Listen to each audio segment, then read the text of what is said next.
கன்னி ராசியில் பிறந்தவர்களுக்கு இந்த வாரம் எப்படி இருக்க போகுது அப்படின்னு பார்த்தீங்கன்னா, 9ல் குருங்க. ரொம்ப யோகமான ஒரு வாரம். 10ஆம் இடத்து அதிபதி 10ல் புதன், 9க்குடைய சுக்கிரன், 9, 10க்குடையவர்கள் இணைந்திருக்கிறார்கள். தர்மாதிபதி யோகம் கண்டிப்பாக சிறப்பாக இருக்கும். எதை தொட்டாலும் உங்களுக்கு இந்த வாரம் இந்த கன்னி ராசியில் பிறந்த அன்பர்களுக்கு ஒரு யோகமான ஒரு காலகட்டம்.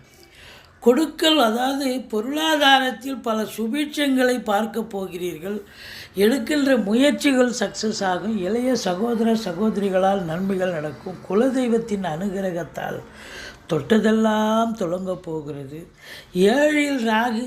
கணவன் மனைவி இடையே கருத்து வேறுபாடு வரலாம். விட்டு கொடுத்து போங்க. நண்பர்கள் புரிஞ்சிக்க மாட்டாங்க. கூட்டு தொழில் செய்கிற இடத்துல கூட்டாளிகளுக்கும் உங்களுக்கும் பிரச்சனைகள் வரும். பத்திரிகை துறை, மீடியா துறை, எழுத்துத்துறை,